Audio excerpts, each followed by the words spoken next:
Gloire à Dieu, gloire à notre Elohim, que le nom du Seigneur soit encore béni ce matin. Mais je suis très heureux d'être encore avec vous, bien-aimés, à cette heure précieuse. C'est toujours important, intéressant de rendre témoignage à la vérité, de témoigner de la parole de Dieu, de la prêcher. La parole de Yeshua, notre vie, notre histoire, notre tout. Et donc, c'est un bonheur. Quand il s'agit de l'écouter, quand il s'agit de l'enseigner, c'est un véritable bonheur. C'est la vie. C'est là que nous nous rencontrons. Nous rencontrons notre Elohim. Nous nous rencontrons d'avec lui. C'est dans cette présence-là que nous pouvons bénéficier de son amour. Et donc, je crois que ça doit être quelque chose aussi de passionnant pour toi qui écoutes la parole de Dieu. Il faut l'aimer. Il faut aimer la prédication. Il faut aimer l'évangile. Il faut aimer la parole. Vous voyez, quand on parle d'aimer la parole de Dieu, il ne s'agit pas d'aimer entendre quelqu'un parler, mais c'est la parole même, l'amour des oracles du Seigneur. J'aime la parole de mon Dieu. Et donc, ça fait que tout ce qui concerne sa parole-là m'attire, me passionne. Vous devez être passionné de cela, de la Bible, de cet enseignement. Cherchez à connaître le Mashiach. Et donc, quand il va s'agir d'une prédication, déjà votre oreille est disposée à écouter. Parce que je suis un amoureux des Écritures. Voilà. Et donc, j'écoute, je cherche. Et je prête l'oreille. La Bible dit, ne soyez pas inconsidérés, mais en toute chose discernez quelle est la volonté de Dieu. Donc c'est ça. Il faut l'aimer. Et plus vous l'aimez, plus le Saint-Esprit est content. Et il se révèle davantage en vous. Il vous conduit davantage dans les profondeurs du Seigneur. Frère, aimez la parole. Il faut l'aimer. Autant nous devons prier, autant nous devons aimer la parole de Dieu. Mais c'est la parole même avant la prière. Parce que nous prions en fonction de ce que nous savons. Nous disposons notre esprit devant le Seigneur en fonction de ce que nous connaissons de l'Écriture. C'est pourquoi il est important, cher bien-aimé, qu'on s'attache à la parole. Parce que la Bible déclare que la foi vient de ce qu'on entend. Et ce qu'on entend vient de la parole de Yeshua. Il faut rappeler là que ce verset est déformé dans certaines versions pour dire la foi vient de ce qu'on entend et ce qu'on entend vient de la parole de Dieu. Non, ce n'est pas tout ce qu'on entend qui vient du maître. Dans la version originale et originelle, la version propre, il est dit la foi vient de ce qu'on entend et ce qu'on entend par la parole de Yeshua. C'est très important. Nous poursuivons notre thème bien-aimé. Ce thème qui est l'intimité avec Yeshua. C'est la blessure contre les dangers qui menacent la vie et le salut du disciple de Christ. Ce message est pour ceux qui aspirent à plaire à Dieu, ceux qui veulent mener une vie de disciple. Parce que le Seigneur, c'est les disciples qui le cherchent, ce n'est pas des croyants. Ce n'est pas des gens qui vont à l'église, ce n'est pas des gens qui peuvent prononcer son nom, mais c'est des gens qui ont la passion de sa personne, qui cherchent à lui ressembler. C'est ça, c'est important. Il faut être disciple du Seigneur. Donc ce message est pour toi qui cherche Christ, qui veut lui ressembler, qui veut davantage le connaître. Nous sommes à la troisième partie ce matin. Et nous croyons que le Seigneur pouvoir encore se glorifiera de telle sorte que cette étude-là puisse faire du bien à ton âme. Et je veux demander aux uns aux autres, ceux qui ont déjà suivi les premières parties, ou qui suivront celle-ci, qui la trouveront édifiante, n'hésitez pas à la partager. Notre objectif est d'atteindre le maximum de personnes. Aujourd'hui, Dieu nous donne ces moyens des médias, des réseaux sociaux, pour atteindre le maximum de personnes. Parce qu'aujourd'hui, tout le monde est pratiquement connecté. C'est le moyen le plus facile de parler à X nombre de personnes à la fois. En même temps que nous sommes aussi en mouvement pour aller dans les plein air, prêcher l'évangile pour que les gens entendent, pour aller au séminaire entre chrétiens, enseigner la parole de Dieu pour l'édification du peuple de Dieu. Tous les moyens sont utilisés aujourd'hui pour rendre témoignage de la vérité. Et j'aime particulièrement ces moyens des réseaux sociaux parce que ça permet de toucher davantage de personnes. Vu l'urgence qu'il y a aujourd'hui d'affermir sa foi, de fortifier sa foi pour les disciples, pour nous chrétiens, vu l'urgence qu'il y a. Et comme nous sommes l'Église, l'ensemble de ceux qui ont cru répartis dans le monde entier, ces instruments donc sont très utiles pour aider davantage de frères, contribuer à la croissance spirituelle des uns et des autres. Aujourd'hui, nous avons fortement besoin, bien-aimés,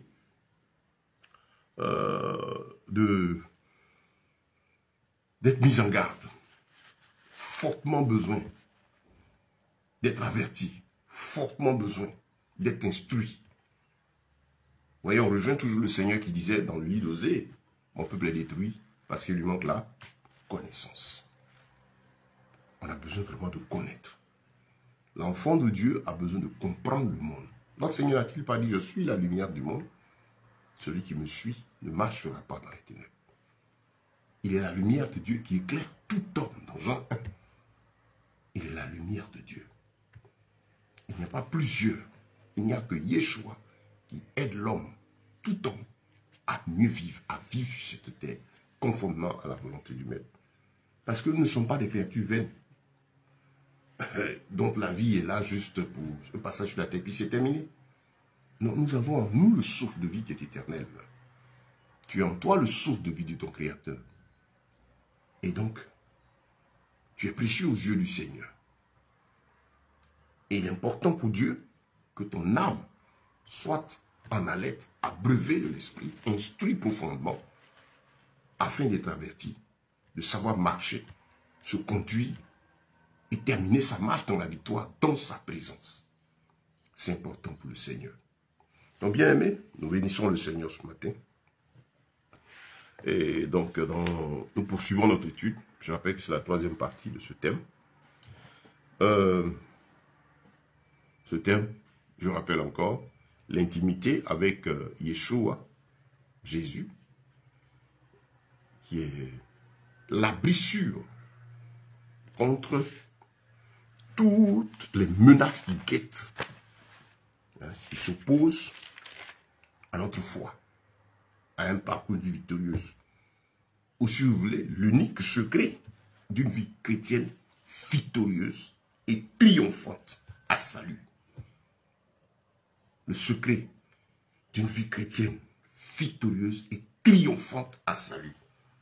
Beaucoup cherchent des secrets de la prospérité, des secrets pour être riches. Ils cherchent dans la Bible des secrets pour être riches.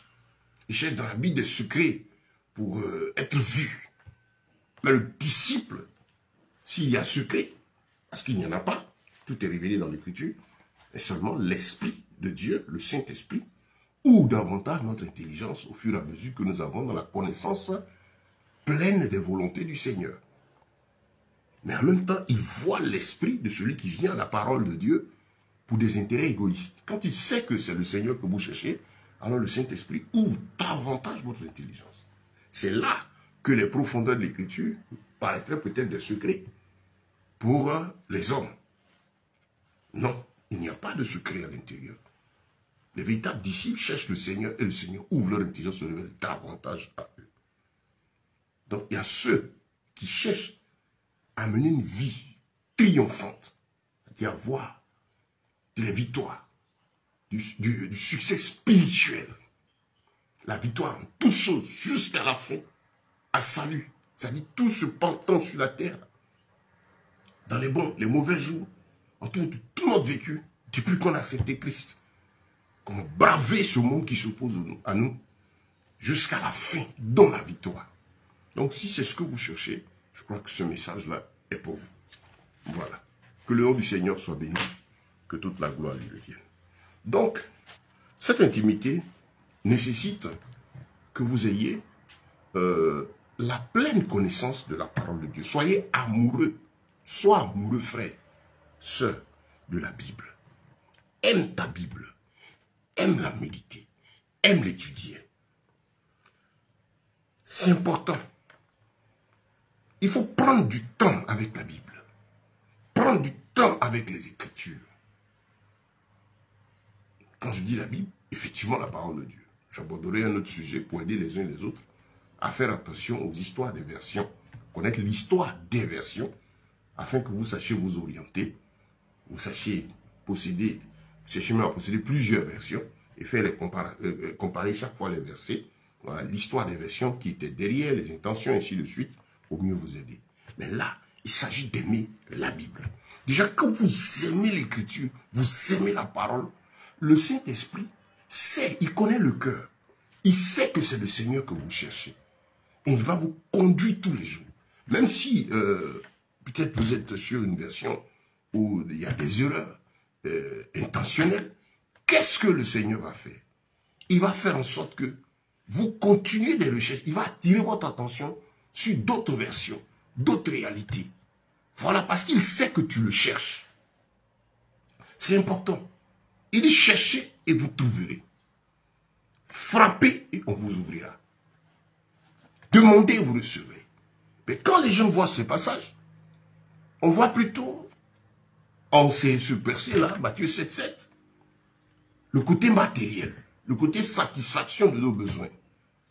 Les disciples qui ont entendu Yeshua parler ainsi, eux, ont choisi de chercher le Seigneur, qui dit, je me laisse trouver par celui qui me cherche.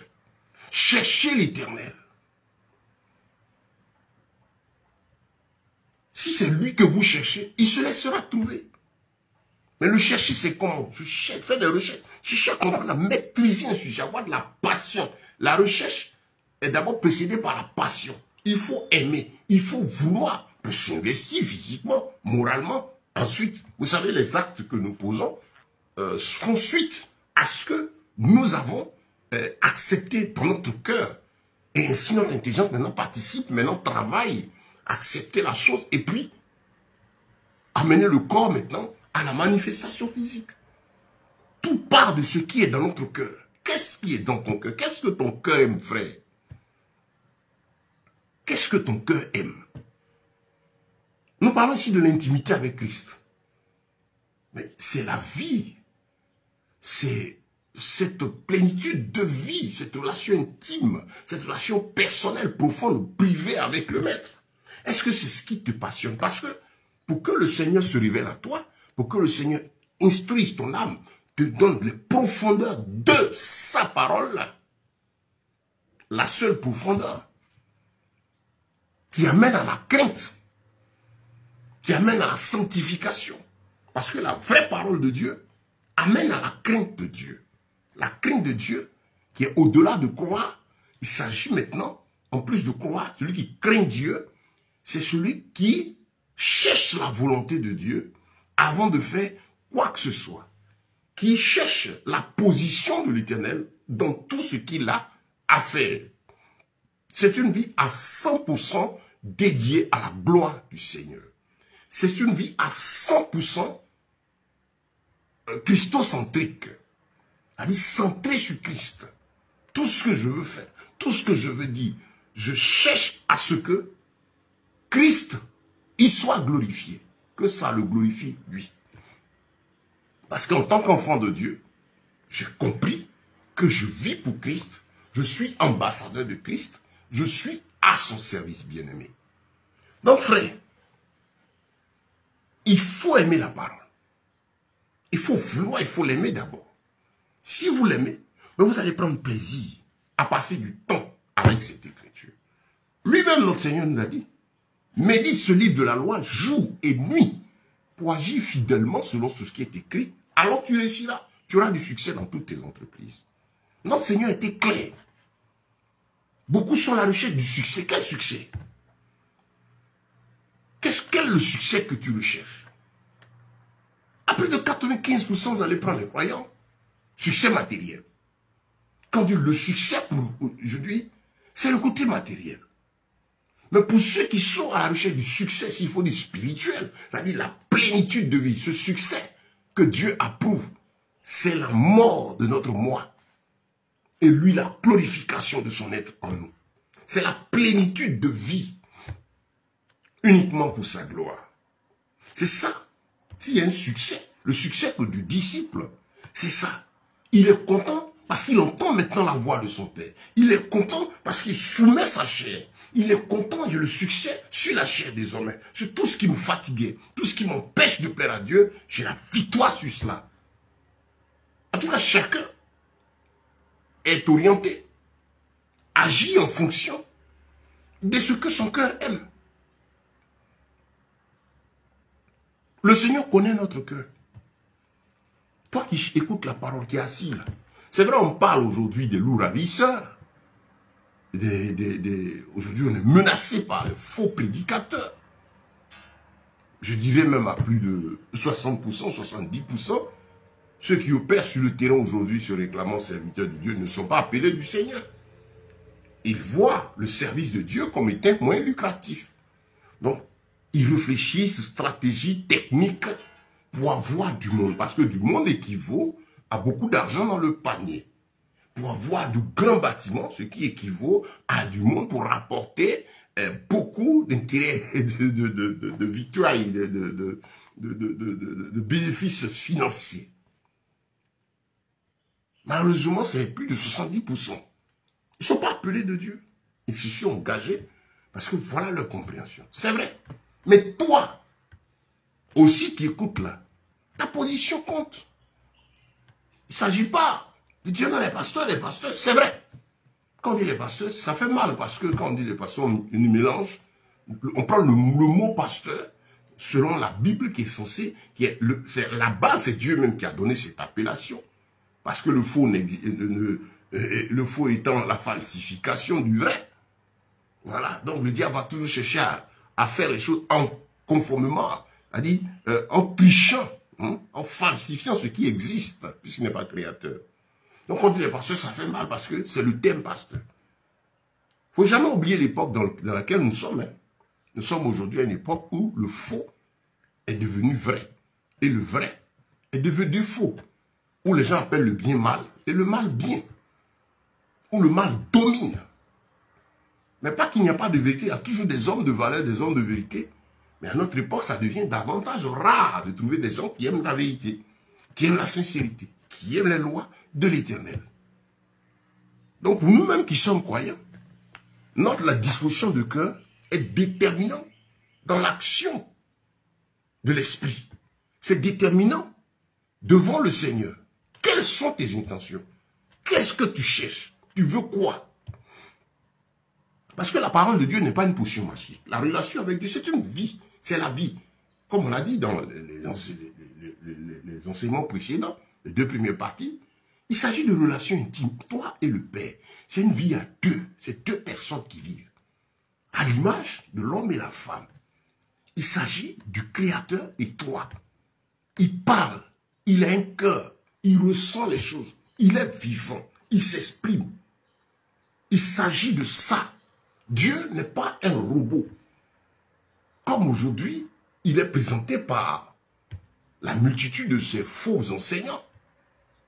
Comme si c'est un nom, une potion qui est là, qu'on utilise pour faire ceci, qu'on fait cela, et qui n'a pas de volonté, mais qui se soumet au désir, au desiderata des gens. Non, le Seigneur, il a sa volonté.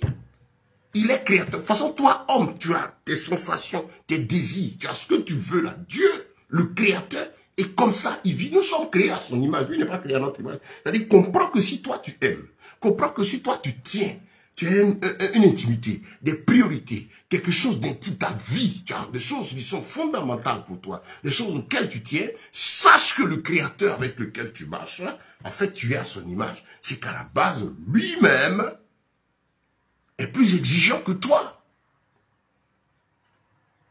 Il parle. Il s'exprime. Il utilise tous les moyens d'expression pour nous amener à une vie, une relation forte. Accepter qu'il s'avoir une relation avec lui. C'est lui l'écouter. Et lui aussi nous écoute. Donc ce n'est pas quelque chose d'automatique. Chacun s'oriente en fonction de ce qu'il a compris. Hein. Et Dieu réagit à notre cœur en fonction de notre cœur. Examine ton cœur. Qu'est-ce que ton cœur aime? À quoi es-tu attaché? Ça, on ne peut pas tromper quelqu'un dessus. Si toi qui écoutes, tu regardes ton cœur, tu verras si tu es quelqu'un de charnel attaché à la vanité, au matériel. On ne peut pas se tromper. La conscience qui est là, permet à l'Esprit de Dieu de nous faire comprendre qui nous sommes. Connaître notre cœur. Tu peux connaître ton cœur. Chacun connaît son cœur. Ah, moi aussi, il y a ça que j'aime. Tu connais ton cœur. Mais ce qui est intéressant, comme nous sommes nés dans cette chair-là, et sous la puissance du péché, depuis l'iniquité, l'égarement d'Adam, ce qui est intéressant, malgré que nous naissions ici à des défauts, l'Esprit de Dieu est là pour parfait corriger ces choses. Donc, il faut avoir le courage de s'asseoir et d'étudier ton cœur. Et comparer les désirs de ton cœur à ceux de l'esprit. Déjà comprendre en tant que frère, disciple, que ce à quoi Christ nous appelle, c'est vivre sa vie. Donc j'ai mon cœur, j'ai mes désirs, j'ai mes pensées, j'ai ma manière d'être. Je sais qui je suis. Et je sais maintenant ce que veut celui en qui j'ai mis ma confiance, qui s'appelle Yeshua, Jésus. Et donc, qu'est-ce qui se passe? Comme je cherche à lui plaire, alors je vais travailler, prier. J'ai ma part, c'est l'aimer, c'est vouloir. Et lui, sa part, c'est me donner la force d'y arriver. Dans 2 Corinthiens chapitre 5, il dit que nous vivions autrefois selon nos passions, selon nos désirs. Mais maintenant, nous sommes appelés à des nouvelles créatures, normalement. Si quelqu'un est en Christ, les nouvelles créatures. Est-ce que tu es né de nouveau? Est-ce que tu es venu en Christ là? Qu'est-ce qui a changé? Ce n'est pas le même cœur là qui est là. Mais seulement qu'il voit Christ, le Seigneur, comme étant celui qui va t'aider à obtenir ce que tu n'as pas pu obtenir de l'autre côté. Ce n'est pas ça la foi avec Christ. Hein?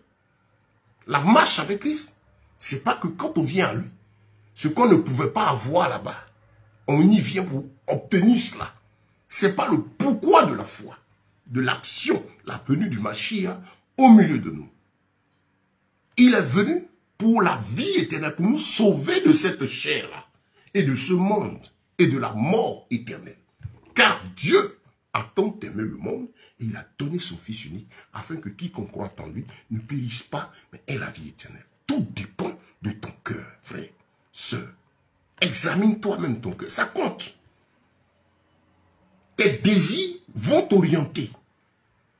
Ce qui est assis dans ton cœur, ce qui te plaît là, c'est en fonction de ça que tu vas marcher. Et ce qui est intéressant, comme je dis, le Seigneur est là pour nous donner un cœur nouveau. Pourquoi il nous sauve? De la mort, de la condamnation.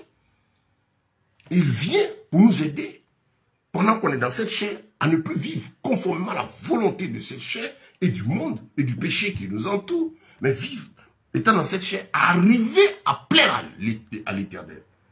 Et c'est là, il commence, il dit, je te donne mon esprit, je viens en toi, habiter en toi, mon esprit, de sorte que toi, c'est-à-dire, je suis en train de travailler. Sa présence en nous est pour travailler notre cœur, notre âme. Il vient, il est esprit. Donc, il vient, il ouvre nos parties spirituelles et par là, il communique avec nous. Il nous aide à façonner notre cœur. Il vient. Lui, Dieu ne vient pas pour s'adapter à nous. Dieu ne vient pas à nous pour voir comment ce que nous on aime et puis en fonction de cela, lui, il marche. Malheureusement, cet évangile-là, égocentrique, qui est prêché. Il y a deux choses. Soit le message, il est christocentrique, ça dit qu'il est centré sur Christ. Tout message qui est de Dieu, quand on l'écoute, il t'amène à chercher Christ. Il te pousse à plaire à Dieu. Tout message de l'esprit, voilà ce que ça produit. La crainte, l'amour du Seigneur. La sanctification. Le dépouillement. Si tu es dans une situation d'iniquité, de péché qui ne plaît pas au Seigneur, quand tu écoutes ce message, t'amène à pleurer à la repentance. Si tu es dans la recherche du Seigneur, que tu es sur la voie, quand tu écoutes ça, te fortifie. Tu es content, pas parce que tu seras vu par le quartier, mais parce que Christ est glorifié. Tout message venu du Seigneur confesse Yeshua venu en chair, reconnaît qu'il est venu en chair. Ça donne la joie.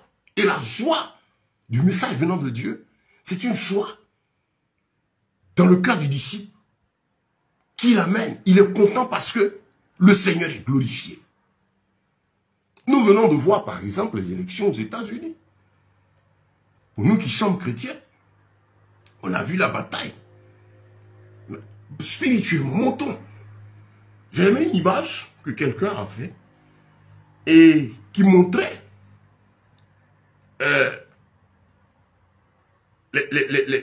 la campagne, hein, l'état d'esprit, comment se déroulait le déroulement des campagnes du président élu Trump. Et le déroulement des campagnes, c'est qui se faisait à l'intérieur des campagnes de la candidate perdante. Pour nous qui sommes chrétiens, nous glorifions le Seigneur, parce que là nous voyons, c'est vrai que cet homme, il peut peut-être ne pas être pleinement chrétien, mais au moins il confesse Christ. L'autre ne confesse pas Christ. À un meeting, quelqu'un dit Jesus is King. Jésus est roi. Elle dit, oh, c'est pas ici. C'est une autre image que quelqu'un a fait pour montrer ce qui se passait dans sa campagne. Ceux qui étaient invités dans sa campagne, c'est des artistes, des filles dénudées là, comme on voit aujourd'hui des artistes là, les pervers là. Parce qu'en général, la plupart des artistes sont pervers. Ça va faire mal à ceux qui écoutent, mais c'est ça. La plupart sont pervers. Pourquoi? Regardez les danseuses. Avez-vous vu aujourd'hui, combien d'artistes vous verrez aujourd'hui avec des danseuses bien habillées? Faut des danseuses pervers, des danseuses qui exposent leur nudité. Lui, il peut être, il va dire non, je suis bien habillé, mais vous allez voir au moins un chignon, des têtes, des tresses, des têtes, des hommes, c'est la perversité, l'immoralité, tout ce qui est contre nature. En fait, c'est ça le mode de vie. Et donc, qu'est-ce qui se passe à la campagne de cette femme-là? C'est ces artistes-là que vous avez vus. Les gens nus, ça danse. Pendant ces campagnes, c'est l'homme qui est exalté, où on peut faire ce qu'on veut. Vous avez ces gens-là, perdus de l'esprit, qui, ça donne aux usages contre nature, c'était le lieu de plaisir. Tandis que, pendant les séances de l'autre candidat, a dit, au moment où ils ne sont pas en train de prendre la parole, par exemple, l'animation qui a lieu là, c'est des prières, c'est le nom de Mashiach, de Yeshua qui est exalté. Et pour nous qui sommes chrétiens, quand on voit ces deux choses s'opposer, ces deux campagnes, ces deux déroulements, qu'est-ce que moi je choisis? Je choisis là où mon Seigneur est glorifié. Je suis content. Et quand je regarde ça, ce n'est pas les personnages qui sont en compétition, là qui m'intéressent. C'est les thèmes, ou spirituellement, ce qui est défendu, exposé. Et en tant qu'enfant de Dieu, où je m'oriente, vers là où Christ est glorifié. Je préfère m'orienter, soutenir celui qui honore mon Dieu, que de suivre celui-là qui s'oppose à mon Dieu. Pendant ces campagnes, on a vu ouvertement ce que chacun pense du roi des rois, du Seigneur des seigneurs, du Dieu couronné de gloire, de force et de puissance, de Yeshua Mashiach. Oui, le Seigneur Jésus-Christ, qui est la traduction française du nom original, Yeshua Mashiach. Oh! Et quand je suis un amoureux du Seigneur, je suis content parce que le résultat honore, glorifie le Seigneur. Quand nous autres regardons ça, nos prières c'est quoi? Seigneur, à cause de ton nom, voici mes prières. Ton nom, même, ne serait-ce que ton nom, qui est exposé comme ça publiquement. Et puis de l'autre côté, on voit les ténèbres. C'est vrai que le monde est sous le poids de la puissance du péché. C'est vrai qu'il est sous le poids de Satan. Mais il est sous l'autorité. Le monde demeure sous la seigneurie du roi des rois. C'est là qu'il dit qu'il est le roi de ceux qui règnent, le président des puissants là. Yeshua est venu nous montrer que c'est lui qui règne. Pendant ces campagnes, on a vu des gens. Ils ont les médias. On sait que la plupart des moyens de communication officiels, reconnus, imposés, développés, appartiennent à ceux-là qui s'opposent à Christ. Quand ce qui est du Christ est rejeté, Donc, ces gens démontent la vie. Et notre c'est vrai qu'il y a tout ça. Pendant les campagnes, il y a tout ce qu'ils ont fait. Enfin, cet événement-là qui s'est passé aux États-Unis, pour ceux qui sont de l'esprit, montez près le côté spirituel. Parce que tout se définit dans le spirituel avant de venir à la matérialisation physique. Là. Il y a une bataille dans le spirituel. Satan, c'est le prince de ce monde. Qui conduit les cœurs de ces personnes. Vous voyez tous les scandales qu'on voit aujourd'hui, scandales sexuels. Quelqu'un est célèbre, il est adulé. Aujourd'hui, c'est leur mode de vie un pourri qu'ils mènent dans le secret là sort. Mais les gens savent depuis longtemps qu'ils sont comme ça. C'est pas nouveau. Le choc, c'est le fait que ce soit exposé sur la place publique, que tout le monde voit dedans. Sinon, ils ont l'habitude de faire ça, il faut en cachette. Vous voyez? Quand on regarde ça, on comprend qu'il y a une guerre. Et donc, quand nous sommes en prière, bon, quand on dit que quelqu'un défie le nom de Yeshua, je réponds, je suis en prière, dis Seigneur, ton nom, ton nom, ton nom, ton Saint puissant, glorieux et majestueux. Et le Seigneur est jaloux du témoignage de son nom. Quand on regarde la situation en Israël, quand on parle d'Israël et des nations, comprenez que ce n'est pas que Dieu approuve les injustices. C'est des actes de ceux qu'on appellerait sionistes, mais qui derrière sont les mecs de la cabale, de ces puissants qui sont de Jésus, mais qui gèrent le système mondial, et qui sont les descendants de la lignée des pharisiens, qui se sont rebellés contre Christ et qui se sont opposés à lui et qui ont chassé les disciples de Jérusalem, qui continuent d'agir. C'est patron du judaïsme. Le judaïsme, c'est quoi? La vie de ces juifs-là, qui consistait à mêler, comment on appelle, à mélanger la loi, la Torah, d'avec ce qu'ils appelaient, et continuent d'appeler loi orale, les traditions, que Yeshua leur a reproché, qu'ils continuent de développer. Leurs actes, déjà eux-mêmes, leur mode de vie, n'ont pas le Seigneur. Pour ceux qui vont en Israël, vous savez que ce ne sont pas des orthodoxes, par exemple, ultra-orthodoxes. Mais leur comportement est antichrist, s'oppose au Seigneur, ils crachent sur la croix et toutes ces choses. Ils ont des blasphèmes, ils ont un livre qui s'appelle le Talmud, le Zohar, tous ces livres-là sont nuls devant la parole, devant la Torah, qui est la loi de base. Tous les ajouts sont rejetés par l'écriture. Déjà eux-mêmes, leur mode de vie spirituelle n'ont pas le Seigneur.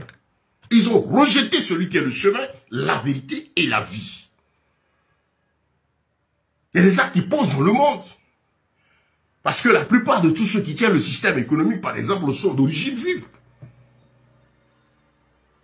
Mais lorsqu'il s'agit, quand on dit Israël et les nations, l'Éternel intervient pas parce qu'il défend les péchés, les actes d'Israël.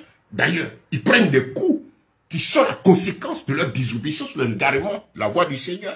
Mais Dieu défend le témoin sur son nom parce que, spirituellement, ceux qui s'opposent, qui se battent là, qui viennent attaquer Israël, ils blasphèment le nom qui dit Israël. Le nom signifie vainqueur avec Dieu. Ça pense se fait passer tout de suite à l'origine. Dieu n'abandonne pas les fondements. Ce qui l'amène à réagir. À cause de son nom. C'est pourquoi il a dit que Israël se débat dans tout ce qu'il mène. On voit qu'il pose des actes d'intelligence. On voit qu'en matière d'intelligence, il domine sur beaucoup. L'objectif de Dieu n'est pas de dire qu'il approuve les actes qu'il pose. Parce que quelqu'un peut être très intelligent, utiliser l'intelligence que Dieu lui a donnée pour faire du mal. Donc Dieu n'approuve pas le mal qu'il fait. Mais Dieu montre que la connaissance, la science que tu as, elle vient de moi. On prend l'exemple de celui qui a fabriqué la dynamite. Quand la dynamite a été fabriquée au départ, il n'était pas question de faire des bombes pour faire exploser, tuer les gens. C'était quelque chose qui servait à briser les rochers pour permettre ou faciliter les constructions et tout ce que les gens faisaient. Mais c'est une intelligence. Et boum, au lieu de casser les rochers avec la force et tout, la dynamite fait exploser ces rochers et bien d'autres choses. C'était salutaire. Mais là, il se trouve que des gens regardant la dynamite disent, ah tiens,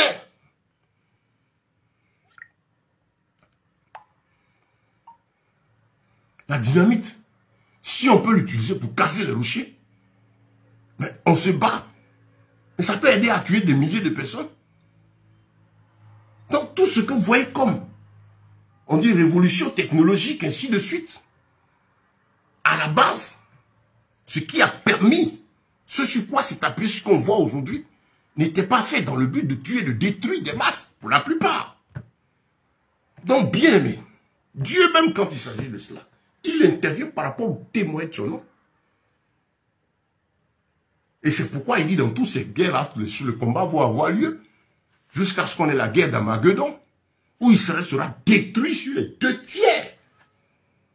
Et l'ange de l'Éternel, le Seigneur, descendra, viendra intervenir pour mettre fin à la bataille, donner la victoire au reste d'Israël, à cause de son nom. Il n'y a pas bon ceux qui pêchent, mais le Seigneur a aussi le témoin son nom à préserver. Vous comprenez?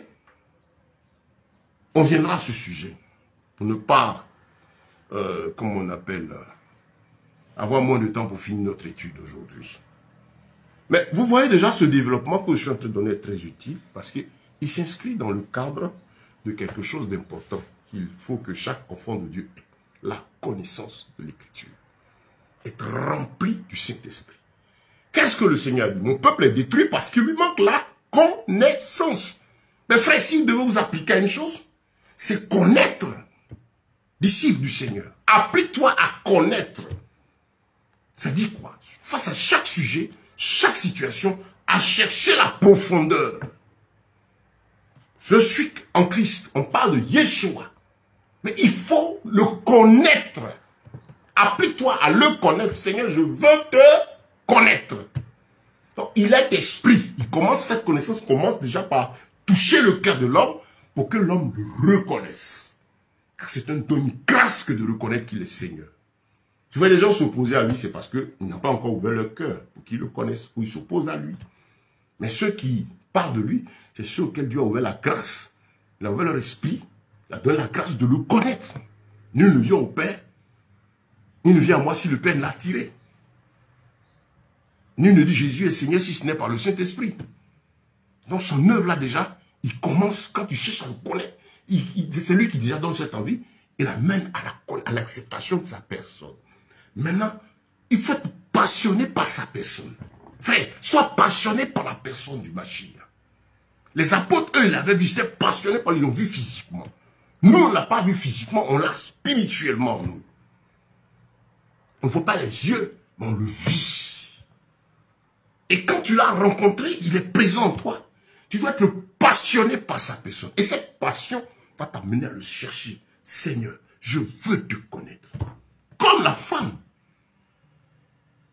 voit un coup de foudre dans son cœur, le sentiment pour un homme. Ah, elle sent quelque chose, c'est un déclenchement. Vous voyez deux personnes qui s'aiment, il y a toujours un déclenchement du cœur. C'est à partir de là que ces personnes vont se rapprocher. On ne parle pas de leur amour de surface qu'il y a, d'amusement d'aujourd'hui. Coup de foudre, non. C'est l'appel au sentiment, le cœur de ces deux-là qui se rencontrent, le vrai. Il y a la falsification de Satan. Et elle est mariée. Il me plaît. Non, ça c'est le coup de foudre là. Non.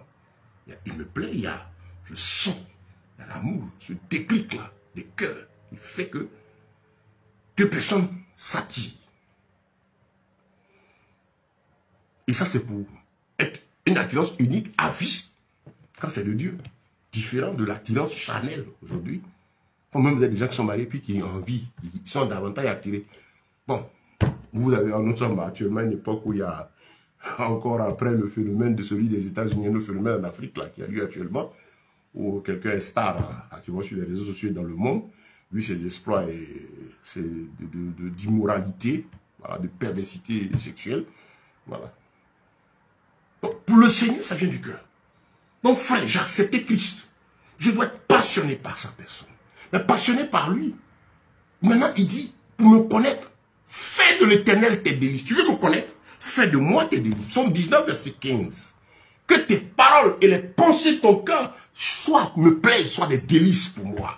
Cherche l'Éternel. Où tu peux le trouver, ce Yeshua? Dans sa parole. Il a donné les écrits. Depuis la Genèse jusqu'à l'Apocalypse de la Genèse, toute l'ancienne alliance. Il y a tout l'ombre préparant déjà, annonçant sa venue. Et dans dans le Nouveau Testament, de Matthieu jusqu'à Jean, ces 4 évangiles, il y a son vécu physique, elle était là. Comment tout s'est passé physiquement, l'histoire est là. Et puis après ça, des Actes des Apôtres jusqu'à Apocalypse, il y a ce que les disciples ont vécu quand ils sont passés à l'autre phase de sa présence spirituelle, physique, pardon, parmi les 4 évangiles, et maintenant à sa présence spirituelle maintenant en nous. Donc parmi les 4, c'est sa présence physique et les hommes, physiquement au milieu des hommes, et à partir des Actes jusqu'à Apocalypse, il est toujours présent, mais là maintenant il se trouve en chacun. Donc on a toute cette histoire dans la Bible. Et donc quand j'ai accepté Christ, je vais être donc passionné de sa personne. Je commence à courir et chercher sa présence, chercher à le connaître. Et c'est là qu'il nous conduit dans cette profondeur. Et c'est une vie amoureuse. Tu es content, je suis content de Christ, je suis amoureux, je suis passionné. Et c'est là qu'il nous conduit dans les profondeurs, à son sujet. Cette vie intime avec lui t'amène toujours, comme on a dit, à comprendre qu'il est important la connaissance. Ah, le Seigneur dit, mon peuple est détruit parce qu'il lui manque la connaissance. La connaissance de quoi? De sa personne. La connaissance de l'histoire. La connaissance de tout ce qui nous entoure. D'avoir les profondeurs des choses. Donc, comme je suis en Christ, je l'accepte, qu'est-ce que je fais? Je cherche. Face à chaque sujet, je vais chercher dans sa parole. Qu'est-ce qu'il dit? Je le prie parce que c'est un personnage vivant qui s'exprime, qui parle, qui agit. Seigneur, aide-moi à comprendre. On parle aujourd'hui de ceci, donne-moi la bonne compréhension. Parce que tu as dit que tes enfants sont détruits par manque de connaissance. Apprends-moi. Dans la connaissance, il s'agit de ce qui est enregistré dans la tête, suite à la bonne disposition du cœur, des recherches, des désirs du cœur. Donc, moi, j'aime les profondeurs. J'aime connaître. Et connaître, c'est faire des recherches. Donc, la connaissance, ça qui est d'abord dans sa présence à genoux, puisque c'est l'esprit, et c'est lui qui vient en esprit en nous. Il nous donne la connaissance spirituelle qui nous développe, enseigne à faire soi par sa parole. J'espère que vous comprenez cela, bien-aimés. Parce que c'est important pour nous. Hein. C'est important. Nous avons dit que le thème, c'est l'intimité avec Yeshua. La blessure contre tous les dangers qui menacent la foi, la vie du disciple. Pour cette intimité, c'est ça. Ça pousse à aimer les profondeurs. Ça pousse à chercher. Mais le monde, la Bible dit que nature, dans le psaume 19, verset 2, que la nature enseigne l'ouvrage des mains de l'Éternel. Je prends les étudiants. Mais quelqu'un qui est étudiant, on dit étudiant, étudier. Nous-mêmes les hommes là, on fait des recherches. On sait qu'il faut faire des recherches, qu'il faut fouiller. Quand c'est ce qui concerne notre vie mondaine là, notre vie dans la chair, notre relation autour, la vie dans le monde là, on est conscient qu'il faut aller à l'école. Pourquoi on met l'enfant à l'école? C'est parce qu'il faut qu'il connaisse. Connaisse quoi?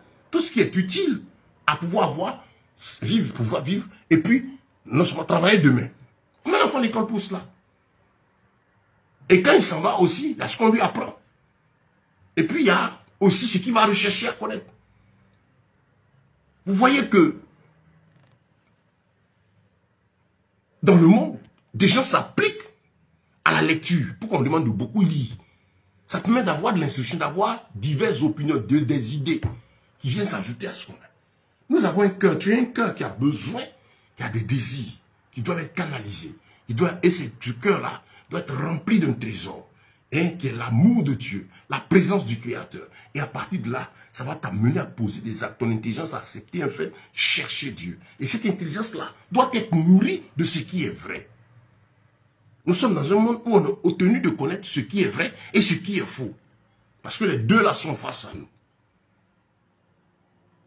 Et donc ça éduque, ça fortifie, ça permet d'être instruit. Et quand on est instruit en ce moment, résultat, quand il y a une situation qui se présente à nous, nous savons comment répondre.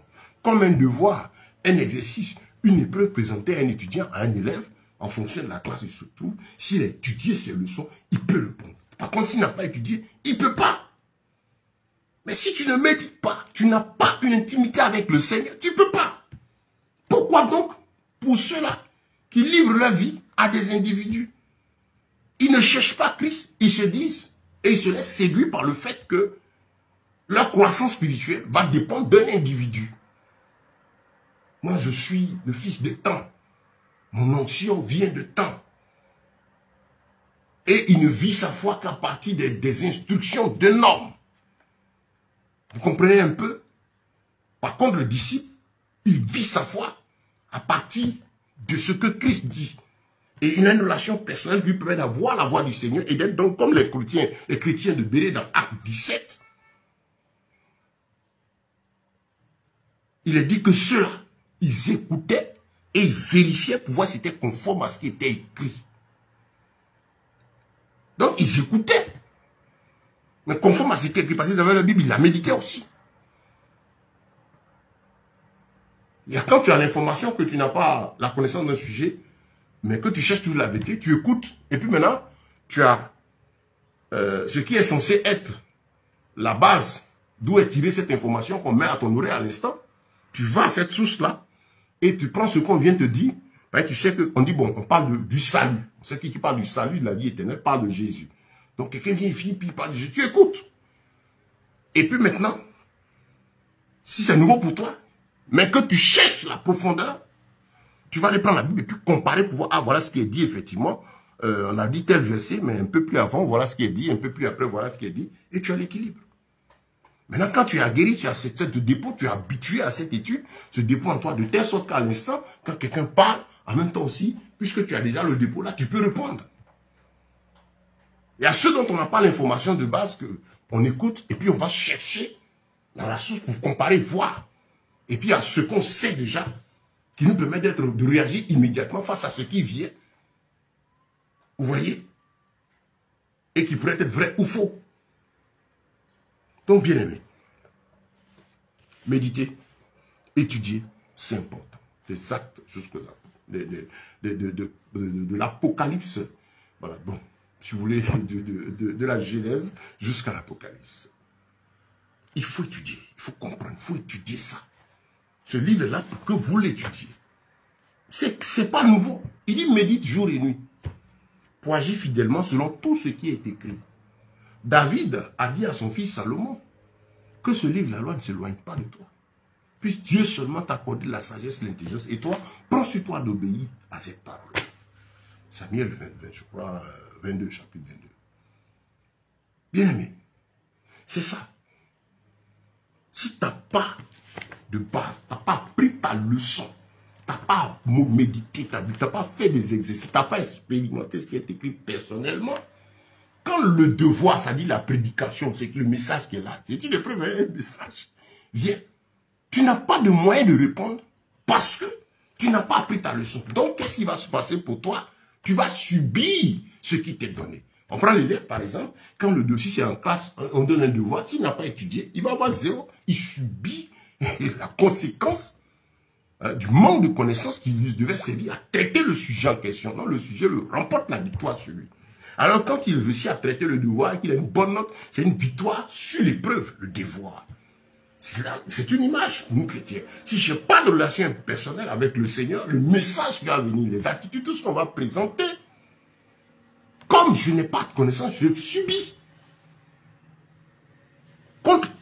Aujourd'hui, il faut être à l'abri de l'idolâtrie. On a l'idolâtrie dans l'église. Idolâtrie, c'est adorer une personne, se soumettre, prendre un objet, une chose, un individu, comme une divinité.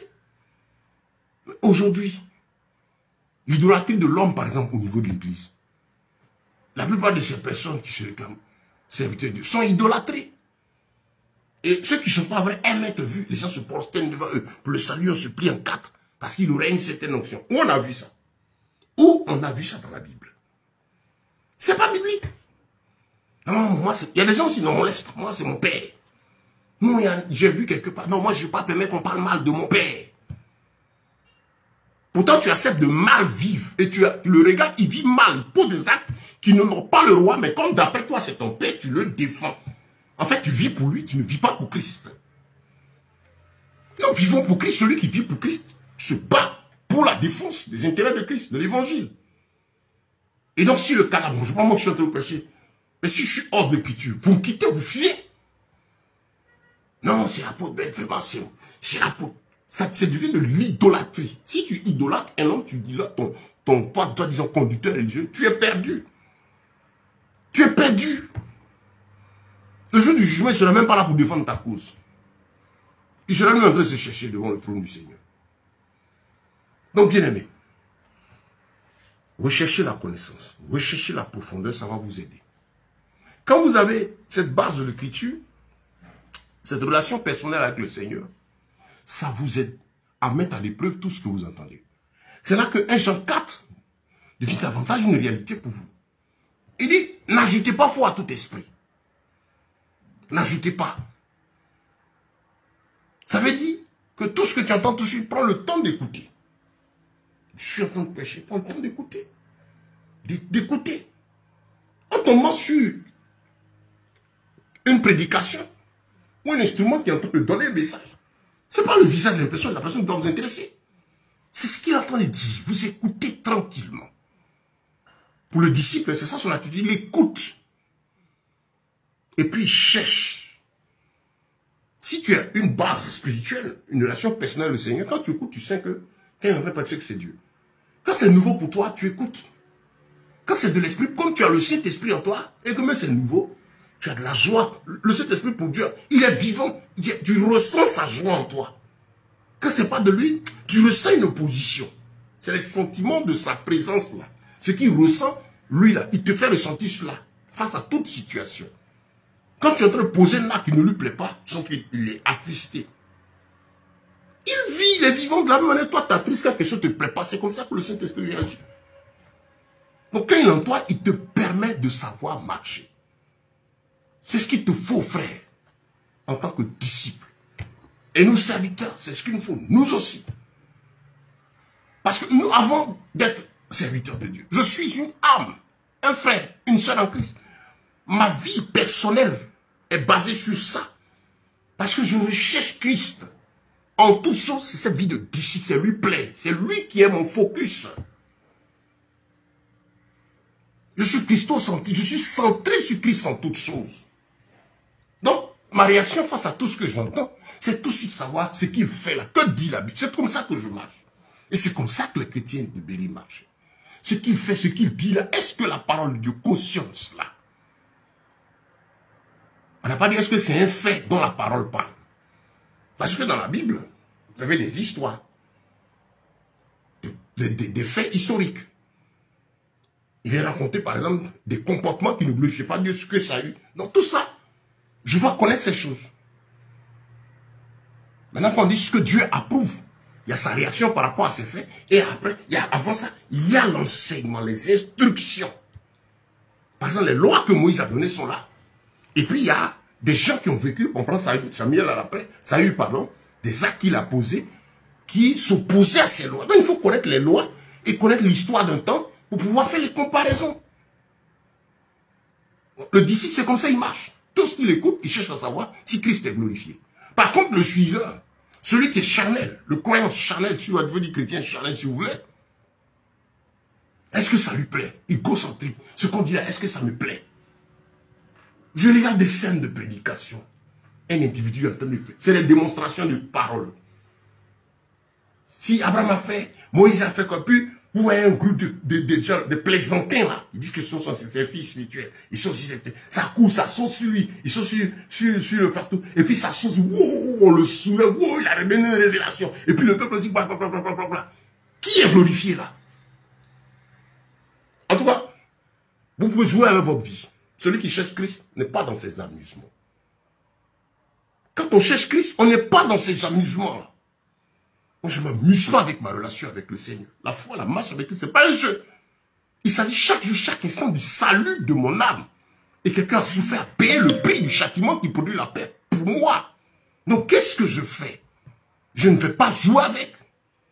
Parce que je sais que ce qui est engagé, à chaque instant, il s'agit d'écouter la parole, il s'agit de la vie éternelle. Ce n'est pas du jeu. Vous savez, je n'ai pas le temps pour la plaisanterie, la comédie, de tout ce que ces gens-là font. Ces amuseurs. Aujourd'hui, les gens ont leur leader spirituel. le prophète tant, le bishop tant. Je prends un exemple, par exemple, moi les bishops, les archives, je ne me fatigue même pas eux. Si je suis en train de faire des recherches, je prends souvent le temps d'écouter. Quand tu vas venir raconter, tu vas trouver en train de dire quelque chose d'autre que la parole de Dieu dit. Ils sont toujours en train de chercher à faire leur campagne, leur promotion personnelle. J'écoute, on voit chaque fois, je fais des recherches. Vous découvrez chaque fois leur nouveau mensonge, leur nouvelle technique, afin de dénoncer et aider le peuple de Dieu à ne pas tomber dans ces pièges-là. J'écoute pour savoir où on va. C'est important, frères et sœurs. Ayez une relation personnelle avec le Seigneur, c'est bon. Vous voyez un peu le rôle, quand je connais, je ne vais pas idolâtrer, non. Je ne vais pas me laisser avoir par ces séductions. Je saurai qu'est-ce qu'il dit par rapport à ci ou par rapport à ça.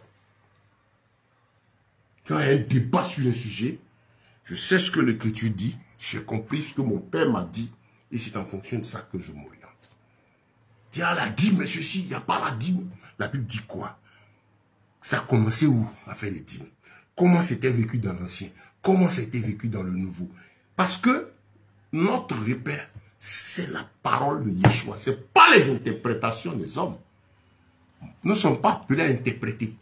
Nous sommes appelés à dire ce qui est écrit. C'est tout. Nous ne sommes pas appelés à commenter.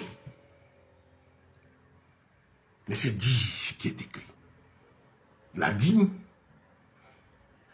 ça a commencé où? Je prends ma Bible de la Genèse, depuis Genèse, le premier chapitre, je ne vois pas parler de dîme jusqu'à partir de 14, à partir d'Abraham, le sujet commence. D'Abraham, combien de fois c'est mentionné? Jusqu'à Moïse. Avant Moïse, c'est quelques rares fois. Abraham, après Jacob, son petit-fils, et puis après Moïs, c'est une loi, ainsi de suite, jusqu'au dernier chapitre de l'ancienne alliance, avant que le Mashiach n'arrive, que Jean-Baptiste ne commence à prêcher, jusqu'à 450 ans de silence, pratiquement, il n'y a plus de prophète en Israël. Comment ces choses ont été vécues? Jusqu'à ce que Christ arrive, quand lui était là, qu'est-ce qu'il a dit au sujet de la dîme? Il fait des recherches, tranquille, ne vous emmerdez pas. C'est celui qui cherche Christ, il n'est pas en train de chercher à défendre une idée et un groupe, non. Il cherche la vérité. Et maintenant, je regarde, à partir des actes, comment les disciples ont vécu cette affaire. Qu'est-ce qui a été dit? Je rassemble tout ça. Et avant de le faire, je dis, Seigneur, conduis-moi. C'est ça le disciple. Je veux comprendre. Voyez, c'est ça l'attitude face à tout sujet. Et pour vous aider dans votre intimité, ce que je suis en train de dire, le Seigneur a dit dans Jean chapitre 1, au commencement était la parole, et la parole était avec Dieu, et la parole était Dieu. Et tout ce qui existe a été fait par cette parole. Donc, voyez, qu'est-ce que vous devez avoir comme attitude pour vous aider? C'est toujours cette intimité. Moi, déjà, le Seigneur m'a fait comprendre que tout vient de lui. Au commencement était la parole était avec Dieu, la parole était Dieu. Et donc, au commencement, je sais que Satan n'a rien commencé, n'a rien créé, il est falsificateur. Donc, quand il y a un sujet, je vais savoir l'origine, le commencement. On prend par exemple le sujet de l'argent. Mais l'argent, c'est quoi? Je vais chercher à savoir ce que c'est que l'argent. Au commencement, c'était quoi? Il y a l'argent matière. Et puis, il y a l'argent aujourd'hui, moyen de change. Donc, le mot argent et le fait lui-même. Comment il est vécu. J'ai de l'instruction. Donc, j'ai fait la différence entre l'argent matière et le moyen de change qu'on appelle argent. À partir de quand on l'appelait comme ça. Ouais, c'est ça les recherches. Ça vous permet d'être équilibré. Ah, pour l'avoir, comment ça a commencé? Je sais que l'argent, bon, à part le côté matière, on sait maintenant qu'il est moyen de change. Il a pris plusieurs formes. Donc, il est soit fiduciaire, il est soit numérique. Mais dans le général, c'est un moyen de change. Un moyen de change, il cherche à quoi? À obtenir ce dont on a besoin. Mais ce dont on a besoin à obtenir là, comme il y a toujours un commencement, je retourne à la parole. Ça a commencé comment? Quand Adam et Ève étaient même là, ils entretenaient le jardin. Ils en bénéficiaient du fruit. Quand Dieu les a chassés, comment ils vivaient? C'est du troc, du change. Puis c'était agriculteur, éleveur, chacun donnait son bien, l'un à l'autre, ainsi de suite. Je fais toutes ces recherches. Et puis, je regarde. Bon, donc, ce change-là, c'est à partir de quoi? Des biens qu'ils avaient. Le bien, ils l'obtenaient comment? Par le travail. Le travail, à l'origine, fut comment? Il fut libéral. C'était quel type de travail? Alors, change d'agriculteur, il va, il travaille, il se repose. Chacun était quand même maître de ce qu'il, je disais, maître de son temps. Un tout plus maître. mais n'était pas sous l'oppression. Chacun déployait son énergie en fonction des besoins qu'il avait et développait son programme. Il s'agit du travail. Donc, la première forme de travail, par exemple, elle fut libérale, entrepreneuriale. Maintenant, on voit qu'aussi, il y a une deuxième forme de travail. Il s'agit de l'emploi, du salaire. Là où on prend quelqu'un, on le soumet à quelque chose, puis on paye. Mais dans la Bible, au commencement, c'était où? Tout ça, on fait ses recherches. Je vois que, le change là, conditionné par le don de son temps pour obtenir un bien désormais, a commencé, c'est toujours à cette même époque, par ceux-là qui n'avaient rien à donner en échange, en retour. Lorsqu'il y a trop, il y a échange de biens. Ah, j'ai des ignames, tu as des poulets. J'ai besoin de poulets, tu as besoin de mes ignames. On évalue, on change, on fait ce troc. Mais il se trouvait qu'il y a des gens qui n'avaient rien, mais qui, j'ai des ignames, lui n'a rien, et il veut mes ignames. Moi, j'ai souffert pour avoir mes ignames, donc j'ai dit, bon, donc, va travailler dans mon champ. Je lui dis, soit non, je ne donne pas, comme quand on va demander un emploi, on dit non, tu n'as pas. Ou bien si on veut te prendre, on dit, bon, tu dois faire tel temps ici, pour qu'on donne le salaire dont tu as besoin pour tenir. Et je regarde, à ceux qui travaillaient, par exemple, libéralement, avaient plus de temps, de tranquillité, que ceux-là, et depuis toujours, qui sont en emploi. Donc, toutes ces recherches-là, basées sur ce verset, au commencement est à la parole, c'est comme ça qu'on conduit. Et vous ne pouvez vous en sortir qu'équilibré et gagnant par l'Esprit de Dieu face à tout sujet. Ne vous laissez pas posséder par l'idolâtrie de ces faux joints, ces faux enseignants. Parce qu'un véritable serviteur de Dieu rend la parole et vous encourage vous-même à avoir une relation personnelle avec Dieu. Et ce qu'il rend là, ça doit, quand un message est de Dieu, il honore Christ. Tout message qui est de Dieu entraîne la crainte de Dieu, entraîne l'amour de Dieu. Je suis content, j'entends parce que Christ est glorifié. Je suis content, je suis heureux parce que ce matin, ça m'a fait entrer davantage de la présence de Dieu. Le message du Seigneur me permet de dominer la chair de la vaincre. Le message du Seigneur rassure mon âme par rapport au salut et à l'éternité. Le message qui est de Christ glorifie Christ. Parce que moi, je suis ambassadeur. Comme je suis ambassadeur, quand on dit que quelqu'un est nommé ambassadeur, ceux qui font ses études, il travaille, il sait que son boulot, ce pourquoi on l'amène en tant qu'ambassadeur, c'est aller défendre les intérêts de la nation ou du message, de celui qui l'envoie en mission. Ce n'est pas sa personne qui va promouvoir. Donc, on dit, moi, je suis chrétien, je suis ambassadeur. 2 Corinthiens chapitre 5, lisez tout. Je suis ambassadeur. Donc, l'ambassadeur de Christ, quand il écoute un message, il écoute et il cherche à voir en quoi est-ce que ça rentre dans le cadre de sa mission terrestre ici. En quoi est-ce que ce message te permet d'exercer ta mission? En quoi est-ce que ce message honore celui pour lequel nous sommes en Christ? Ça, je parle au disciple. Le disciple, c'est celui qui cherche à faire comme le maître, comme les apôtres, qui se battaient pour le roi. Donc, ces messages qui de l'esprit, voilà ce que ça produit. On écoute, on glorifie le Seigneur. Quand on écoute, quand il est en train de rendre la parole, c'est Christ qui est honoré. Les mains se lèvent vers lui pour le louer, pour le chanter. Ça, c'est le message du Seigneur. Mais le message de la chair qui est égocentrique, ça dit que ce qu'on écoute, qui plaît aux hommes, c'est là où est l'homme qui écoute, on court, ça le prédicateur. Non, Dieu a les révélations. Non, mon bishop, là, il est ceci. Ça, c'est Satan qui vous conduit ici. Et c'est égocentrique, c'est la chair. Vous êtes libre. Que celui qui se souille davantage. Que celui qui se sanctifie davantage. Notre mission, c'est vous dire que le Seigneur n'est pas loin. Rangez vos vies disciples. Et je me réjouis parce que tous ceux qui sont de Christ chercheront Christ. Tous les serviteurs de Dieu, véritables, continueront et travailleront. Aujourd'hui, c'est vrai, il y a les difficultés, beaucoup de frères sont égarés. Moi, je prie chaque fois pour les hommes de Dieu que je connais et qui sont réellement appelés de Dieu, ceux que je ne connais pas aussi, que ceux que Dieu a appelés. Il y en a qui sont dans la vérité, que Dieu les fortifie davantage. Continuez, frères. Parce que notre récompense en le royaume des cieux, ce n'est pas le panier des offrandes. Et ceux-là que Dieu appelle aussi, je prie pour eux qui malheureusement sont égarés, que le Seigneur les ramène, parce qu'il s'agit de la vie éternelle. Maintenant, ceux qui sont rentrés en Christ, qui utilisent son nom pour de l'argent, qui sont malheureusement les plus nombreux, répentez-vous. Sinon, il y a une menace qui vous guette, la destruction. Quand vous envoyez ces messages, ça vous trouble, ça vous perturbe, parce que ce n'est pas pour le roi que vous travaillez. Si tu travailles pour le roi, quand tu entends la parole de Dieu qui honore le roi, tu ne peux qu'être content. Donc, bien aimé, attache-toi à ta Bible. Notre thème, l'intimité avec Yeshua. Vous voyez tout ça? La connaissance de sa parole, la connaissance de sa personne, la vie intime, cette relation, entendre parler, ce sentiment, ça te met à l'abri de tout. Quand c'est cette présence, ça te permet d'étudier tout. Vous voyez pas dans les politiciens. La plupart de tous les politiciens charnels là, parce qu'on a les politiciens politiques, la politique politicienne, stratégie qu'ils utilisent pour pouvoir chercher leur pouvoir. C'est ça l'objectif, le pouvoir.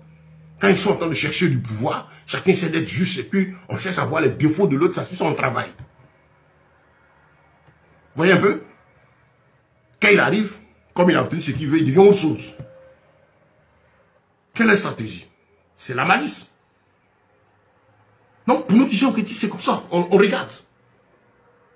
Il y a ceux-là, qui ne sont pas nombreux d'ailleurs, qui cherchent réellement le bien-être des autres. Donc, quand ils m'entendent le message, la réaction sera en fonction de l'intention du cœur. Soyez bénis, chers frères. La réaction sera en fonction de l'intention du cœur. Vous comprenez? Toute réaction d'un homme, je mets là encore mon numéro WhatsApp pour vous permettre de bénéficier des enseignements que nous donnons en vous disant qu'ils sont disponibles aussi sur notre compte YouTube. Vous avez plus de, je ne sais pas, aujourd'hui ça fait peut-être 200 vidéos enregistrées qui peuvent vous permettre davantage apprendre sur le Seigneur. Vous pouvez m'envoyer une demande d'amitié sur le compte WhatsApp, m'écrire dessus. Je vais vous envoyer les enseignements en audio parce que souvent on n'arrive pas à suivre la vidéo. Vous pouvez les avoir en audio. Là, ils sont divisés en deux. Par exemple, celui de ce matin, quand je suis en train de prêcher comme ça, en vidéo, c'est en continu. Mais en audio, faire ça de façon séquentielle pour pouvoir permettre d'écouter un peu une partie ainsi de suite, selon le temps que vous avez. Donc voilà. Donc, bien aimé, je vais terminer ce thème. Il faut vous attacher à votre Bible. Vous avez tout compris. Vous qui venez d'arriver, je vous rappelle que ce thème-là, il y a eu déjà 2 enseignements précédents. Sur la page Facebook, vous avez trouvé, il y a 2. La première, la deuxième, nous sommes dans la 3e partie. Donc, étudiez votre Bible. De l'Apocalypse, pardon, qu'est-ce que j'ai, de Genèse jusqu'à Apocalypse. Et puis, attachez-vous, frères. Attachez-vous, bien-aimés, à la recherche. Vous savez, il y a 3 enseignements qui manquent aujourd'hui beaucoup, frères, qui vous aideront à comprendre le monde, à comprendre l'économie, à comprendre la politique, à comprendre les orientations. Parce que Jésus est la lumière du monde. Apprenez à connaître le livre de Daniel, par exemple. Étudiez Daniel. Priez le Seigneur, Dieu pas le disciple, ou qui cherchez les profondeurs. Je sais que ces messages font du bien. Voilà. Ceux qui n'aiment, ceux qui sont charnels, ça ne leur fait pas du bien. Moi, c'est pas mon problème. Au moment où vous êtes avertis. Étudiez Daniel. Priez pour que le Seigneur fasse comprendre le Dieu de Daniel. Dedans, vous avez l'histoire des nations, des peuples, des successions jusqu'à la fin. Priez pour qu'aussi le Seigneur vienne de comprendre le livre d'Apocalypse, qui permet d'avoir la profondeur spirituelle et la suite de l'histoire des peuples, des nations, le côté spirituel, tout ce qui va se passer. Et puis, 3e chose, faites des recherches sur l'histoire de l'Église. Faites l'histoire de l'Église, depuis l'Église biblique, c'est-à-dire, vous avez devoir avoir la maîtrise du livre des Actes des Apôtres et puis des Épîtres. Étudiez, frère, tu cherches Christ. Étudiez le livre des Actes des Apôtres. Et tous les Épîtres jusqu'à même au livre de l'Apocalypse. Ça va vous aider, vous garder à l'abri de tout ce désordre dans le milieu chrétien. Et Daniel et Apocalypse vont vous aider à comprendre la politique mondiale, les orientations du monde, les orientations spirituelles, les mouvements œcuméniques, les comportements des gens qui truquent la parole de Dieu à des fins lucratives. Vous voyez, apprenez, prends sur toi, frère, d'étudier Daniel, d'étudier Apocalypse, de faire des recherches sur l'histoire de l'Église. Ça dit quoi? Qu'est-ce que l'Église? L'Église biblique, l'Église première, l'Église selon la parole de Dieu, c'est celle des Actes des Apôtres. Maintenant, la première église nationale, si vous faites des recherches, vous voyez que 3 siècles après, naît ce qu'ils appellent la première église. On est la première église. Oui, vous êtes la première communauté dénominationnelle. L'église vaticano-romaine qui s'appelle catholique. Après le 3e siècle. Donc, l'église de base, pour le disciple, c'est l'église des Actes. C'est notre repère. Et c'est avec cette église de base-là, quand tu la connais, ça te permet d'étudier, de t'orienter, de voir comment les assemblées la vivent, les groupes religieux là. Voilà, ici, est-ce que ce qu'il faut est conforme à ce que les apôtres ont vécu, ce qui est enseigné dans les épîtres? Les épîtres, Jean et Pierre, Pierre et Jean, ces 2 épîtres prennent le temps dessus, parce que ces 2 apôtres aussi ont vu le danger, poussé par l'esprit, de l'apostasie, de l'idolâtrie aujourd'hui des gens, de ces noms, bishop, archibishop, révérend et tout. Comme je dis, moi personnellement, je suis le frère Ben, on m'appelle Ben, je suis le frère Ben. Vous suivez pasteur Ben, vous suivez apôtre Ben. C'est les 5 ministères que je connais. Les autres là, je ne connais pas. Je ne sais même pas comment on m'appelle révérend. Je ne cherche pas de problème. La révérence, c'est à Dieu. Bishop, bichopette et tout ça, je ne connais pas tout ça. Je fais des chercher ce que c'est. C'est qu'est-ce qui est derrière. Il y a ceux qui ne savent pas ce qui est derrière. Il y a ceux qui savent ce qui est derrière, qui portent ces noms. Il y a ceux qui ne savent pas qu'il n'y a pas un phénomène de mode qui porte. Mais quand on veut rester dans l'écriture, on fuit tout ce qui n'est pas écrit. Donc faites ces recherches-là, frère, ça va vous aider. Je compte vraiment sur votre compréhension. Bien-aimés, attachez-vous au Seigneur. Donc, voyez, on a assez parlé. Je crois que si vous avez saisi, tout cela doit vous amener à être soucieux de faire toutes choses. Tandis que, frère, dans tout ce que tu as fait, le disciple, son souci, c'est faire conformément à la volonté de Dieu. Est-ce que ce que je suis en train de faire, ça plaît au Seigneur? Est-ce que ça, là, ça glorifie Dieu? Est-ce que ce modèle-là glorifie Dieu? C'est ça le disciple. Le charnel, c'est est-ce que ça m'arrange? Est-ce que ça arrange notre communauté? Est-ce que ça arrange mon bishop?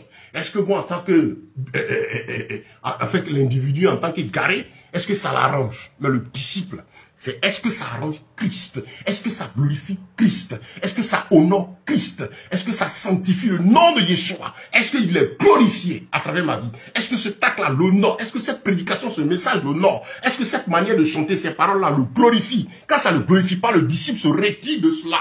Il se sanctifie, il se met à part. Il défend la vérité, il la cherche, la connaît, pour lui-même son édification, pour la rendre aux autres, et aussi ça lui permet, parce qu'il sait qu'il y a un danger, il est dans un monde qui a un danger autour de lui, comment ça s'approche, que le danger s'oppose immédiatement à lui, et donc il lutte, il cherche aussi à connaître ces choses pour les dénoncer, et dit voilà ce que dit la parole. Bien aimé, que le Seigneur vous bénisse, que sa grâce et sa force vous soient multipliées. Je crois qu'on a terminé aujourd'hui notre thème, qui est l'intimité avec Yeshua. Notre abrissure, seule abrissure contre les menaces qui guettent la foi du disciple. Ou si vous voulez, le secret entre griffes d'une vie triomphante et victorieuse avec Christ, l'intimité avec le Seigneur, c'est ça. Cherche-le, prie-le, demande-lui de t'aider à ressentir ce qu'il ressent. Seigneur, que je meure, que toi tu grandis. Chaque jour que tu sens que toi tu disparais, et lui il est glorifié. Comme Jean le Baptiste a dit, il faut qu'il croisse et que moi je diminue. Oui, frère, il faut que tu deviennes Paul, que tu quittes sans le tasse persécuteur, mais convertis Paul qui signifie petit. Quand Christ se développe en toi, tu deviens davantage petit. C'est un cœur d'enfant qui t'est donné. Ça, c'est dans cette relation intime avec lui et dans ta marche, ton vécu de tous les jours. Mais quand il s'agit de ses intérêts, de prêcher sa parole, tu es un homme aguerri de l'esprit. Quand tu écoutes, attends, c'est pas un jeu. Parce qu'il s'agit chaque instant de défendre ses intérêts. C'est ma réaction face à tout message, face à la vie chrétienne, tout ce qui se passe. Est-ce que mon roi est glorifié? Je vis pour la gloire du royaume des cieux. Si je suis vivant, j'ai Christ que je ne suis pas encore mort. Il m'a donné le salut. Et toute ma vie doit servir à l'honorer, à le glorifier, à rendre témoignage, gagner des âmes pour lui. Sur ce, que la paix du Mashiach, du bien-aimé Seigneur et Sauveur, Yeshua, soit avec chacun de vous, dans vos familles, dans vos vies. Disciples de Christ, attachez-vous au Seigneur. Et surtout, ces messages, partagez-les. Je vous laisse dans les commentaires mon numéro WhatsApp. Je vous dis, il y en a un compte YouTube. Je vous invite à les diffuser. Partagez aux frères. Ceux qui cherchent plus, donnez les voix, ça va leur faire du bien. Nous sommes dans nos actions d'enseignement. Je suis en train de finir toutes ces séries-là. Il y a encore quelques enseignements d'une série. On est en train de les regrouper en MP3, les mettre sur des clés, puis les distribuer gratuitement. Si ça vous intéresse aussi de nous aider, gloire à Dieu, rejoignez-nous. Demandez déjà mes enseignements, vous les donnez. Et puis vous allez aussi les prendre, les dupliquer. Et sur des clés USB. La clé USB aujourd'hui, pourquoi? Parce que vous savez, tout le monde a un support pratiquement numérique, un téléphone. Donc on peut mettre ça sur une carte mémoire, ça peut charger beaucoup de messages audio. Beaucoup de personnes peuvent être atteintes avec ça. Voilà. En MP3, en audio, ça peut aider beaucoup. Ceux qui ont assez de capacités Internet peuvent suivre les vidéos. Mais ça aussi, c'est un puissant moyen de rendre la parole de Dieu. Parce que notre mission, notre travail, c'est ramener le cœur des disciples à la parole de Dieu. Travailler dans cette époque, on est conscient qu'il s'agit de défendre les intérêts du roi. Gloire à Yeshua. Que le Seigneur vous bénisse. Que sa grâce, sa paix et ses faveurs, bien-aimés, vous soient fortement multipliés à tous égards. Voilà, donc je vais m'arrêter là. J'ai une coupure d'électricité. Je vais m'arrêter là. Et je crois que ceci a servi à votre édification, bien-aimés. Que notre Seigneur vous bénisse. Que sa grâce et sa paix vous soient multipliées. N'hésitez pas à nous écrire nous toucher. S'il y a des choses que vous ne comprenez pas, écrivez-nous, posez vos questions. Mais surtout, aidez-nous à gagner davantage de personnes, à travailler pour qu'ils fondent l'évangile, la parole de Dieu dans les cœurs, à ramener les cœurs à Christ, à faire entendre la vérité au monde, à travailler pour le roi. Si c'est ça votre passion, vous cherchez les moyens, vous battez pour que Christ soit glorifié, ben, je suis votre ami. J'aimerais bien qu'on communique, qu'on travaille ensemble. Moi, je travaille aussi. Je suis dans la mission serviteur de Dieu. Je travaille avec mes 10 doigts. Tout ce que je fais comme activité libérale, c'est dans le but d'avoir les moyens pour poursuivre cette mission. Voilà. Que le Seigneur vous bénisse. Que sa paix et sa grâce vous soient multipliées. Shalom, shalom, shalom à tous. C'était votre frère, le frère Ben. Amen. J'oubliais, nous poursuivons nos enseignements. Voilà, vous allez remarquer que généralement les matins, on donne ces études bibliques. Donc, ceux qui peuvent pourront suivre chaque fois. Mais retenez que c'est enregistré. Touchez-nous à chaque fois pour qu'on puisse vous en donner ce que vous n'avez pas. Que Dieu vous bénisse, pardon. Que sa paix et sa grâce soient multipliées. Je salue tous ceux qui étaient en ligne avec nous. Soyez bénis. Shalom, shalom, shalom.